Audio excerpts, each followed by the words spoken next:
యెషయా గ్రంథము 65వ అధ్యాయము. యెషయా గ్రంథము 65వ అధ్యాయము 13-14 వచనాలు చదువుతున్నాం. కావున ప్రభువు యెహోవా ఇలాగ సెలవిస్తున్నాడు, ఆలకించుడి, నా సేవకులు భోజనము చేయుదురు కానీ మీరు ఆకలి కొనెదరు. నా సేవకులు పానము చేసేదరు కానీ మీరు దప్పిక కొనెదరు. నా సేవకులు సంతోషించెదరు కానీ మీరు సిగ్గుపడతారు. నా సేవకులు హృదయానందము చేత కేకలు వేసెదరు కానీ మీరు చింతాక్రాంతులు ఏడ్చెదరు, మనోదుఃఖము చేత ప్రలాపించెదరు. ఈ మాటలు చదువుతున్నప్పుడు మనకి చాలాసార్లు మీరు మీరు అంటున్నారు కాబట్టి ఆ మీరు మనమేనేమో అనే భావానికి లోను కావుతాయి. నా సేవకులు అని ప్రభు స్పష్టంగా అంటున్నాడు. వాస్తవానికి ఈ కాంటెక్స్ట్ ఎప్పుడంటే భవిష్యత్తులో రానున్న ప్రభు యొక్క పరిపాలనకు, ఆ పరిపాలనలో ఎలాంటి విషయాలు జరుగుతాయని యెషయా ప్రవక్త ముందుగానే ప్రవచిస్తూ ఉన్నాడు. అంటే ఇది గతానికి గురించినది కాదు, వర్తమానాన్ని గురించినది కాదు, స్పష్టంగా భవిష్యత్తు గురించి మాట్లాడుతూ ఉన్నాం. మనకు కూడా గతమేమై ఉన్నా మార్చుకోలేదు, గతాన్ని ఎవరు మార్చలేదు. వర్తమానంలో ఏమై ఉన్నామో దాని విషయంలో కంటే కూడా ఈ వర్తమానం కనుక భవిష్యత్తు కంటిన్యూ అయితేనే మనకు ప్రాబ్లం. చాలాసార్లు మన కష్టం ఈ రోజు నుండి రేపు కూడా ఉంటే ప్రాబ్లం, ఇప్పుడున్న ఇబ్బంది రేపు కూడా ఉంటే ప్రాబ్లం, ఇప్పుడున్న వ్యాధి రేపు కూడా ఉంటేనే ప్రాబ్లం. అంటే ఈ వర్తమానంలో ఉన్న బాధలు, కష్టాలు భవిష్యత్తుకు కూడా మనతో పాటు వస్తే కష్టం. కానీ దేవుని వాక్యం చాలా స్పష్టంగా అంటుంది, నేను ఒక భవిష్యత్తును మీ కొరకు నిర్మిస్తూ ఉన్నాను, ఒక భవిష్యత్తును మీ కొరకు సిద్ధపరిచి ఉంచాను. అదేమిటంటే 2 వర్గాలు ఉన్నారు. ప్రభు పక్షాన ఉన్నవారు అనగా నిజమైనటువంటి దేవుని విశ్వాసం ఉంచిన వారు ఒక వర్గం, ఆ దేవుని తిరస్కరించేవారు మరొక వర్గం. ఇంకా మనం స్పష్టంగా చెప్పాలంటే క్రీస్తులో ఉన్నవారు అందరూ ఒక వర్గం, లోకంలో ఉన్నవారు మరొక వర్గం. వీరి గురించి ప్రభు అంటున్నాడు, వాస్తవానికి ఈ లోకానికి క్రీస్తుకి మధ్య ఉన్న వైరమే, అంటే ప్రభు లోకాన్ని ద్వేషించడానికి కాదు కానీ లోకంలో ఉన్న వారిని ప్రేమించాడు, లోక సంబంధమైన వాటిని ద్వేషించాడు. అయితే ఈ వేరు భావాన్ని బట్టి ఒక ద్వేషం అనేది కూడా ఉంది. మనం యోహాను సువార్తలో కనుక చదివితే, యోహాను సువార్త 17వ అధ్యాయం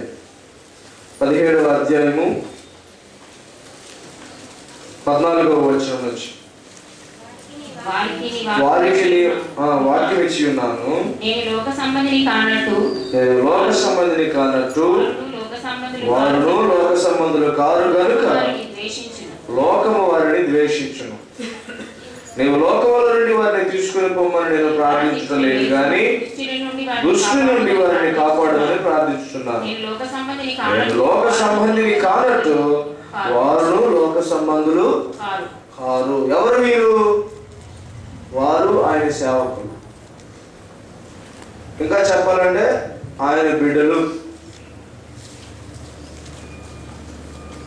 ఆయన యందు స్థిరమైన విశ్వాసమును కలిగిన వారు, నిజమైన విశ్వాసమును కలిగిన వారు. పెదవుల మీద చెప్పడం వేరు, హృదయంలో నుండి చెప్పడం వేరు. ఈ దినాల్లో ఈ విషయాన్ని మనం సులువుగా గమనించవచ్చు. ఈరోజు దైవ సేవకుడు వాక్యం చెప్తున్నారు కానీ విన్నారు. యోహాను సువార్త 5వ అధ్యాయంలో ఒక వ్యక్తి 38 సంవత్సరాల నుంచి పడి ఉన్న వ్యక్తి స్వస్థత పొందిన తర్వాత ఎవరు అడుగుతారు, ఎవరు నేను స్వస్థపరిచిందంటే, నన్ను ఎవరు స్వస్థపరిచారో నాకు తెలియదు అంటాడు. ఆ దైవ సేవకుడు ఏమంటాడంటే, నిజమే, ఇప్పుడు కొంతమంది ప్రత్యేకంగా పలానా పాస్టర్ దైవ సేవ చేస్తున్నారు, ఆయనకి చాలా శక్తి ఉంది, రోగాల నుంచి విడుదల కలుగుతుంది అని అక్కడికి ఇక్కడికి పరిగెత్తారు. వాళ్ళు కూడా అలాగే చేస్తారు, మీకు కొత్త పార్ట్స్ వస్తాయని. అయితే ఆ తర్వాత వాళ్లకు ప్రభువుల గురించి తెలుసు అంటే తెలియదు. ప్రభువులో వారికి గాఢత, ఆ లోతైన అనుభవం ఉందా అంటే ఉండదు. ఎందుకంటే వీళ్ళకి కావాల్సింది కేవలం శారీరకమైనవి. ఆ చేసేవాళ్ళు కూడా అలాగే చెప్పడము, ప్రభువుల గురించి తెలుసుకోకుండా వేరేటో తెలుసుకొని పోవడం జరుగుతుంది ఈ రోజుల్లో. అందుకనే ప్రభువే దాని విషయంలో చొరవ తీసుకొని ఏదో ఒకటి చేయాలని ఆ దైవసేవ వాక్యం చెప్తాను. నాకు కూడా కొంచెం సంతోషం కలిగింది, ఇలాంటి వాళ్ళు కూడా ఉన్నారు మళ్ళీ అని. మంచిది. ఇక్కడ 2 వర్గాలు ఉన్నాయి. లోక సంబంధులైనటువంటి వర్గం ఒకటి, లోక సంబంధులు కానిటువంటి ఒక వర్గం. ప్రభు అంటున్నాడు, నేనే వర్గంలో ఉన్నానంటే నేను లోక సంబంధిని కాను. ప్రభు అంటున్నాడు, నేను లోక సంబంధిని కాను, లోక జ్ఞానాన్ని బట్టి నడుచుకునేవాడును కాను, లోక మర్యాదను బట్టి నడుచుకునేవాడును కాను. లోకములో ఉన్న ఏ విధమైన ఆశ, లోకములో ఉన్న ప్రతి విధమైన క్లచెస్, ఆ లోక సంఖ్యలు నాలో లేవు, నాకు లేవు అని స్పష్టంగా చెప్తున్నాను. నేను లోక సంబంధిని కాను, గనుక నా వారు కూడా లోక సంబంధులు కారు. లోకములో నాకంటే మరి ఏదైనా ఎక్కువగా అనుకునేవారు నా సంబంధుల అనేటువంటి విషయాన్ని ఆయన ప్రశ్నిస్తున్నాడు. ఆయన ఏమన్నాడు, వాస్తవానికి నేను రాని వాళ్ళని విమర్శించడం లేదు కానీ వచ్చిన వాళ్ళని అప్రిషియేట్ చేస్తున్నాను. రాని వాళ్ళు బహుశా కారణాలు పలు రకాలు, బహుశా ఏదో పని ఉండొచ్చు. మీరైతే వచ్చిన వారు చాలా అభినందనీయులు. ఎందుకంటే మీకు కూడా ఉన్నాయి పనులు, మీకు కూడా ఏవేవో ఉన్నాయి, అయినా కూడా అన్నిటినీ వెసులుబాటు కలిగించుకునే దేవుని సన్నిధిలో ఉండాలన్న తపనతో మీరు వచ్చారు. ఇక్కడ ఏమని అర్థమవుతుందంటే ఆయన వారుగా ఉండడానికి మీరు ఇష్టపడుతూ, ఆయన వారుగా పిలువబడడానికి ఇష్టపడుతూ, ఆయన వారిగా ఆయన వర్గంలో ఉండడానికి ఆతృత పడుతూ ఆశగా ఆయన సన్నిధికి వచ్చారని నేను నమ్ముతూ ఉన్నాను. వచ్చిన మీకు దేవుని సన్నిధిలో నుండి ఆయన సజీవ వాక్యం అనిపిస్తుందంటే, ఈ వచ్చిన మీరు అంటే వారి గురించి నేను ఏం అనట్లేదు, మళ్ళీ చెప్తున్నాను, వచ్చిన మీతో. ఎందుకంటే ఇది ప్రత్యేకమైన కూడిక నేను అనుకుంటున్నాను. ప్రత్యేకంగా వచ్చిన వారితోనే మాట్లాడుతున్నాడు ప్రభు. ప్రభు ఎలా మాట్లాడతాడంటే కొన్నిసార్లు మనకు ఆశ్చర్యం కలుగుతుంది. ఏలియాతో మాట్లాడతాడు ప్రభు. ఎలా మాట్లాడతాడు? మొదటి సూచన, ఆకాశం నుంచి అగ్ని వస్తుంది, అగ్నిలో దేవుడు మాట్లాడలేదు. భూకంపం కలుగుతుంది, అయినా మాట్లాడలేదు. భీకరమైన సుడిగాలి, అయినా మాట్లాడలేదు. మెల్లనైన స్వరంతో ఏలియాకు మాత్రమే వినబడే విధంగా, ఏలియా నువ్వేం చేస్తున్నావు అన్నాడు. ప్రభు మాట్లాడేటప్పుడు కూడా వ్యక్తిగతంగా ఒక్కొక్కరితో, ఎవరితో మాట్లాడాలో వారితోనే, ఎవరు వినగలుగుతున్నారో, ఎవరు సున్నితమైన చెవులు కలిగి ఉన్నారో వారితోనే మాట్లాడుతున్నాడు. ఎందుకంటే చాలా చాలా చాలా వింటూ ఉంటాం మనం, కానీ మనకు ప్రత్యేకించి మనల్ని తాకినట్లుగా, మనతో మాట్లాడినట్లుగా అనిపించే మాటలు కొన్ని ఉన్నాయి. అది మనం వింటున్నప్పుడు మనకు కలిగే స్పందన కూడా అయి ఉండొచ్చు. దేవుని వాక్యం ఏమిటంటే చాలా స్పష్టంగా, నాతో ఉండడానికి, నా వలే ఉండడానికి, నా సన్నిధిలో ఉండడానికి, నాలా మారడానికి ఆశపడి ఆతృతగా వచ్చిన మీకు 4 ప్రశస్తమైన వాక్యం. చాలా సులభంగా మనకు తెలిసి చదివాం, అర్థమైంది. కానీ ఒక్క మాట, నా సేవకులు భోజనము చేయుదురు, మీరైతే ఆకలి పొందురు. ఈ మీరు ఎవరు? లోక సంబంధులు. లోకముతో ఉండడానికి, లేకపోతే లోక ఆచారం బట్టి, లోక మర్యాదను బట్టి నడుచుకునేటువంటి వారు. ఇంకా చెప్పాలంటే అవిశ్వాసం. విశ్వాసులైన మనం అందరము ఆయన సంబంధులము. ఆయన అంటున్నాడు, నా సేవకులైన మీరు భోజనము చేయుదురు. ఇంకా భోజనం చేయడమే, మరొకటి లేదు. చాలాసార్లు పాస్టర్స్ అంటే భోజన ప్రియులు ఉంటారు అని ఒక ఇది. ఇక్కడ కాదు కానీ మా ప్రాంతంలో, ప్రకాశం డిస్ట్రిక్ట్లో చాలా మంది చూస్తారు, పాస్టర్స్ అంటే భోజనం బాగా చేస్తారు. అదొక విచిత్రమైన హాస్యం కూడా. ముందు పాస్టర్స్కి పెట్టండి రా అంటారు. అలా కాదు, ఆ భోజనాల గురించి కాదు ప్రభు మాట్లాడుతున్నారు. నా బిడ్డలు భోజనం చేయుదురు, మీరైతే ఆకలి ఉంది. భోజనం చేయడానికి ఇక్కడ అర్థం ఏంటంటే, నా నుండి ఎవ్రీ డే ఎవ్రీ అవసరానికి ఒక సప్లై ఉంటుంది, నా దగ్గర నుంచి ఒక సరఫరా ఉంటుంది, నేను వారికి అనుగ్రహిస్తాను, నేను ఇస్తాను. వారు తృప్తిగా ఉండడం కోసం, వారి ఆత్మ తృప్తిగా ఉండడం కోసం నేను వారికి ఇచ్చేదను, వారు తింటారు. భోజనం అంటే భోజనమే కాదు, కానీ వారు నా సప్లై పొందుకుంటారు. నేను వారికి ప్రతి అవసరానికి తగిన విధంగా నేను వారికి ఇస్తాను. ఎందుకంటే వారు నా వారు కాబట్టి, నా పక్షంలో ఉన్నవారు కాబట్టి. వారు ఉన్నారు. వారెవరు? లోక సంబంధులైన వారు. వారు ఏమిటంటే వారు ఆకలి కొంటారని దేవుని వాక్యం సెలవిస్తుంది. మనలో కూడా ఒక వర్గం ఉంది. వాక్యం కొరకు ఆకలిగా ఉండేటువంటి వారు, సూచక్రియల కోసం ఎప్పుడు థ్రిల్లింగ్ కావాలనుకునే వాళ్ళు. రెండు వర్గాలు ఉన్నాయి. ఈ థ్రిల్లింగ్ కావాలనుకునే వాళ్ళు దేనైనా నమ్ముతారు. ఒక ఆవిడ ఉంది, ఆ పేరు కూడా చెప్తాను, ఇది అందరూ తెలుసుకోవాలి. చిలుకలూరుపేట ప్రాంతంలో ఆ పేరు యేసమ్మ. విచిత్రమైనటువంటి డ్యాన్సులు వేస్తున్నాను. బైబిల్ ఇలా అనేస్తున్నారు, ఇలా తిప్పేస్తారు. ఎందుకనగా అలా తిప్పితే దయ్యం పట్టిన వాళ్ళు వెనుకలు తిరిగిపోతుంటారు. నాకు అస్సలు అర్థం కాదు. పిచ్చి పిచ్చి వేషాలన్నీ వేస్తారు. కోతిలాగా అరుస్తుంది, ఎగురు దూకుతుంది, పిచ్చి పిచ్చి పనులు చేస్తుంది. వేల మంది పోతారు అక్కడికి.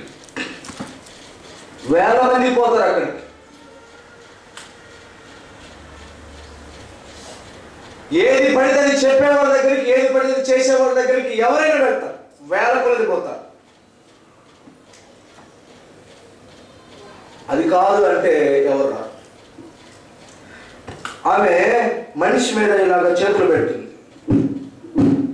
అలాగ గోడతో గీచుతుంది, పళ్ళతో కొరుకుతుంది,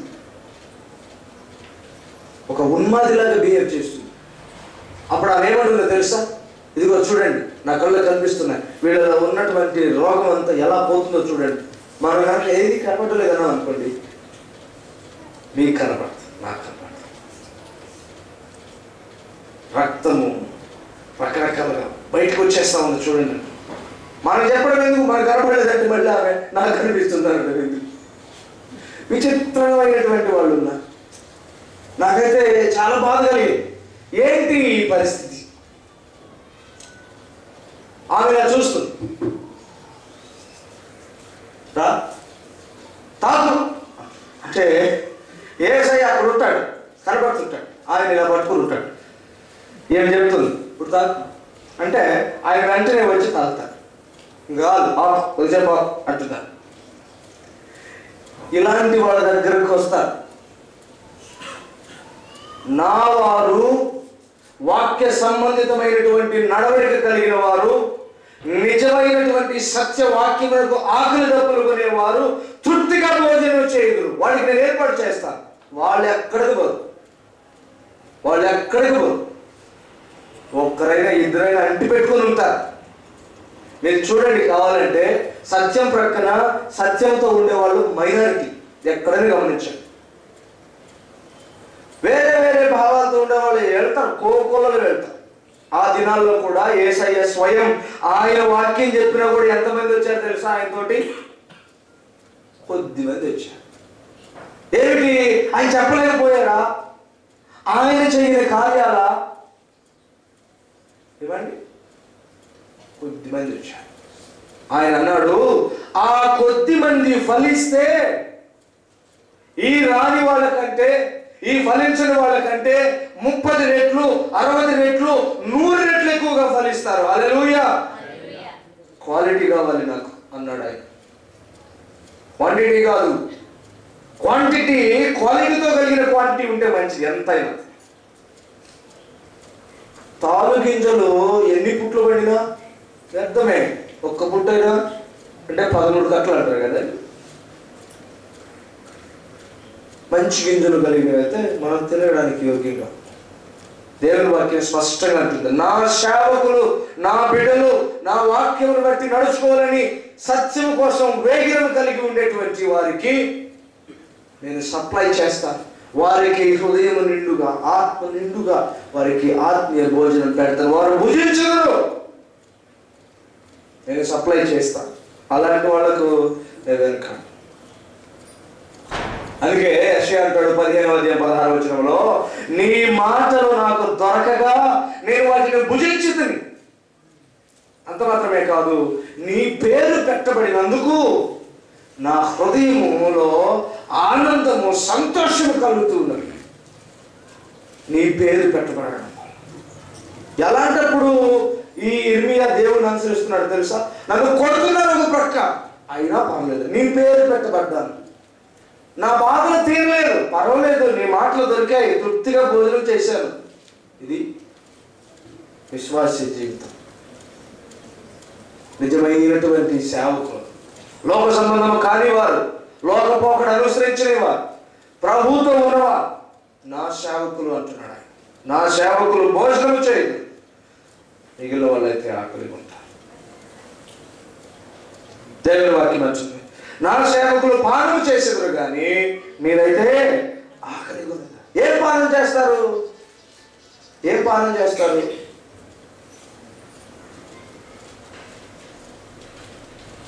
దేవుని వాక్యం అంటే వాస్తవానికి ఇది లిటరల్గా అయితే కరువు లేకుండా ఉంటారు, వెలితి లేకుండా ఉంటారు, అన్ని సమృద్ధిగా వాళ్ళకి దొరుకుతాయి, ఏ కష్టం రాకుండా నేను చూసుకుంటాను అని అంటున్నాడు. మనం కొంచెం అప్లికేషన్ కూడా చూస్తే ఆత్మను ఆయన జీవజలంతో పోల్చాడు. జీవజలము, నేను ఇచ్చు జీవజలము, ఆయన ఆత్మను గురించి మాట్లాడుతున్నాడు. నా బిడ్డలైతే ఆత్మ నుండి వచ్చు ప్రతి వరమును, ప్రతి మేలును, ప్రతి విశ్లేషణను, ప్రతి వివేకపు తలంపులను వారు పానం చేస్తారు, వివేచిస్తారు. నిన్న మాట్లాడుతున్నాను ఒక విషయం మీద. ఇప్పుడు నేను ఒక వాక్యం చెప్పాను, ఇతను తప్పు చెప్పాడా ఒప్పు చెప్పాడా? అలాగే మరొక భాషగా చెప్పాడు, తప్పు చెప్పాడా ఒప్పు చెప్పాడా? దేవుని వాక్యం అంటుంది, నీ అభిషేకము, ఆత్మాభిషేకం వారిలో నిలుస్తున్నది కనుక ఎవడను వారికి బోధింపనక్కరలేదు అంటాడు. 1 యోహాను పత్రిక 3వ అధ్యాయంలో మనం చూస్తాం, 2వ అధ్యాయంలో. నీ అభిషేకము వారిలో నిలుచుతున్నది కనుక. ఎప్పుడు ఆయన యొక్క సన్నిహిత సంబంధంలో నిరంతరం మనం వాక్యం చదువుతూ ప్రార్థన చేస్తున్న వారమైతే మనలో ఒకలాంటి భావం కలుగుతుంది. ఆకలి కలిగినంత సులభంగా, ఆకలి ఎవరు చెప్పలేదు, నీకు ఆకలి కలుగుతుంది అన్నది చెప్పలేదు, నీకు ఇప్పుడు దప్పికేసుకుని నీళ్ళు తాగమని చెప్పనక్కర్లేదు. అలాగే తప్పుని ఒప్పుని అంత సులభంగా గ్రహించే శక్తి ప్రభు ఇస్తాడు. మరి ఎందుకు అలాగా తప్పైనా కూడా వెళ్తున్నారు అని ప్రశ్నిస్తే మరి వాళ్ళు ఎంత సున్నితంగా ఉన్నారో మనం ప్రశ్నించాలి. దేవుని వాక్యం అంటుంది, నా సేవకులైతే పానము చేస్తారు, ఆత్మశక్తిని అనుభవిస్తారు. ఆత్మశక్తిని, ఆత్మ ఇచ్చు వివేకమును, ఆత్మ ఇచ్చు అభిషేకమును, ఆత్మ ఇచ్చు ప్రతి విధమైన మేలును వారు అనుభవిస్తారు. లోకములకు సంబంధించిన వారైతే దప్పిక ఉంటారు. నా సేవకులు సంతోషించదు. ప్రియ సహోదరి, ప్రియ సహోదరుడా, ఒక్క నిమిషం ఆలోచన చేయండి. ఈరోజు మీ సంతోషమునకు అడ్డముగా, ఆటంకముగా ఉన్న మీ సమస్య ఏమిటో స్పష్టంగా చెప్పండి ప్రభువా, ఈ సమస్య ఉండడం వలన, ఈ సందేహం ఉండడం వలన, ఈ కష్టం ఉండడం వలన, ఇది నాకు ఉండడం వలన నేను సంతోషంగా ఉండలేకపోతున్నానని మీరు చెప్పండి. దేవుని వాక్యం సెలవిస్తుంది, అదే మీ ఆటంకము కనుకైతే ఆ ఆటంకమును యేసు నామమున ఆయన దానిని విడగొట్టి దాన్ని లేకుండా చేసి మీరు సంతోషించినట్లుగా చేస్తాడు ఆయన. ఆయన అంటాడు, నా సేవకులు, నా బిడ్డలు సంతోషించుదురు గాక, మిగిలిన వారైతే సిగ్గుపడతారు. ఈ కాంబినేషన్ ఏంటంటే, ఏదో కష్టతరమైన ప్రాజెక్ట్, ఒక కష్టతరమైన పనికే పూనుకున్నాం, కష్టతరమైనటువంటి విషయం మీదనే బేస్ అయ్యాం. ముఖ్యంగా మన దేశ పని అదే. నాకు దేవుడు వాగ్దానం ఇచ్చాడు, నాతో దేవుడు మాట్లాడాడు, ఇదే మాట్లాడతాం. కష్టం వస్తున్నా, నష్టం వస్తున్నా, ఎవరో ఎందుకు ఇంకా ఇట్లా నాతో దేవుడు మాట్లాడాడు, నాకు దేవుడు దర్శనం ఇచ్చాడు, నాతో దేవుడు మాట్లాడాడు. ప్రభు అంటున్నాడు, నీవు అదే స్టాండ్ మీద ఉండు, నువ్వు సిగ్గుపడు. ఆమేన్, హల్లెలూయా. నువ్వు సంతోషిస్తావు దేని మీద నీ విశ్వాసం ఉంచావో. ఇదిగో ప్రభు నాతో మాట్లాడాడు, వాగ్దానపూర్వకంగా నాకు సెలవు ఇచ్చాడు, నేను స్థిరంగా నమ్ముతాను అని అంటే ఆ మాటను బట్టి నీ సంతోషం రెట్టించబోతూ ఉన్నాడు. ఈ మధ్యాహ్న కాల సమయంలో ప్రతి ఒక్కరికి ఒక చిన్న అవకాశం, ఒక్క నిమిషం. మీ సంతోషములకు ఆటంకం ఏది? ఒక్కసారి ప్రభు సన్నిధిలో స్పష్టం చేయండి. ప్రభువా, నా ఆరోగ్య సమస్య, ప్రభువా నా వివాహంలో సక్సెస్ లేకపోవడం, ప్రభువా నా ఉద్యోగంలో తగిన స్థితి లేకపోవడం, ప్రభువా నా చదువులో ఉన్న ఈ ఆటంకం, ప్రభువా ఇదిగో నా కుటుంబంలో ఉన్న ఈ ఆటంకం, ప్రభువా నాకున్నటువంటి ఈ మానసిక కష్టం, ప్రభువా నా ఆర్థిక ఇబ్బందులు, ప్రభువా నాకున్న ఈ రకరకాల సమస్యలు నాకు సమాధానం లేకుండా, సంతోషం లేకుండా చేస్తున్నాయి. నేనైతే నీ మాట మీద ఆధారపడి ఉన్నాను. ప్రభు అంటాడు, నీవు ఆధారపడిన దానవు పడిన వాడవైతే నీవు నమ్మిన ఆ వాగ్దానం బట్టి, ఆ సత్యమును బట్టి, దేవుని జీవ వాక్కును బట్టి నీ సంతోషము సంపూర్ణంగా ఉన్నట్లుగా ప్రభు ఆశీర్వదించిన ఉన్నాడు. ఆమేన్, హల్లెలూయా. నీ సంతోషము నిశ్చయమని దేవుని మాట సెలవిస్తూ ఉన్నాడు. ఏమో తెలుసా? ప్రభువు యెహోవా ఇలాగ సెలవిచ్చుచున్నాడు, ఇదిగో నా సేవకులు సంతోషపడుదురు. అంతే, సంతోషపడాలి. ఇదిగో నా సేవకులు సంతోషపడుదురు. నోచే రెండో మాటలే, వారైతే సిగ్గుపడతారు కానీ, వారైతే అవమానపడతారు కానీ, నా మీద ఆధారపడి నా కొరకు ఎదురు చూసి నా మాటల మీద ఆనుకున్న వారు సిగ్గుపడరు కానీ సంతోషిస్తారు. హల్లెలూయా. నేను ఎక్కువ విస్తరించదలుచుకోలేదు, సమయం అయిపోయింది, నాకు వేరే ప్రోగ్రాం ఉంది కనుక. 14 వచ్చి మాట్లాడడం, నా సేవకులు హృదయానందము చేత కేకలు వేసేదరు కానీ మీరు చింతాక్రాంతులై ఏడ్చెదరు, మనోదుఃఖము చేత ప్రలాపించదు. రెండు విషయాల దగ్గర ప్రస్తావిస్తున్నాడు, చింతాక్రాంతులుగా ఉండడము, మనోదుఃఖముగా ఉండడం. ఇది నా సేవకులకు ఉండదు, మనోదుఃఖము ఉండదు, దుఃఖక్రాంతులవడము ఉండదు. అలా లేకుండా నేను చేస్తాను, తద్వారా హృదయానందము చేత కేకలు వేస్తారు. హల్లెలూయా. దేవునికి స్తోత్రం చేస్తారు, దేవుని సన్నిధిలో స్తుతిస్తారు, దేవునికి గొప్ప కృతజ్ఞతా భావంతో కేకలు వేసి స్తుతులు చెల్లిస్తారు. అలా చేస్తాను. మనో దుఃఖం లేకుండా చేస్తాను. మనో దుఃఖం ఎప్పుడు కలుగుతుందండి? ఒక విషయాన్ని బట్టి కలగదు, ఒక్క గంట ఉంటే కలగదు. మనో దుఃఖం ఎప్పుడు కలుగుతుందంటే అనేక సమస్యలు అనేక దినాల నుంచి కొనసాగుతూ ఉన్నప్పుడు, ఇది నా వల్ల కాదు అనుకుంటున్నప్పుడు, ఇది నాకు మించిపోతుంది అనుకుంటున్నప్పుడు, ఎందుకు ఇంత ఆలస్యం, కీర్తనకారుడు అన్నట్లుగా, అయ్యో నాకు ఇంకా మేలు జరగలేదు, ఎందుకు నాకు ఇలా జరుగుతుంది అనుకున్నప్పుడు, పరిస్థితి దూరం వెళ్తూ ఉన్నప్పుడు మనో దుఃఖం కలుగుతుంది. దుఃఖక్రాంతులం అయిపోతాం. ఈ దుఃఖక్రాంతం అయిపోవడం అనేది every time we feel to week. ఎవరైనా కదిలించి ఎందుకు అలా ఉన్నామంటే, తల్లిగారు ప్రార్థన అవసరంతో షేర్ చేసుకున్నారు.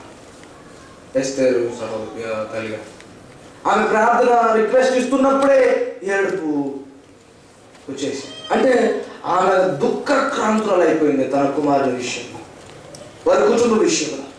అలాంటి విషయాలు ఎన్నో ఉంటాయి మనకు. కొంచెం కనుక నిజంగా నువ్వు ఫ్రీగా బయటకు వచ్చి నువ్వు హ్యాపీగా నీ మనసులో ఉన్నది బయటకు కక్కమంటే ప్రతి ఒక్కరు ఏడుస్తారు. ఇక్కడ ఉన్న వాళ్ళందరూ మీకున్న కష్టాలు చెప్పమంటే ప్రతి ఒక్కరు ఈ కష్టాన్ని బట్టి, ఇదిగో ఈ ఆర్థిక ఇబ్బందిని బట్టి, ఈ రోగాన్ని బట్టి, ఈ కష్టాన్ని బట్టి, ఈ కుటుంబ సమస్యను బట్టి, ఈ చదువు కష్టాన్ని బట్టి నేను ఏడవాలని ఉందంట.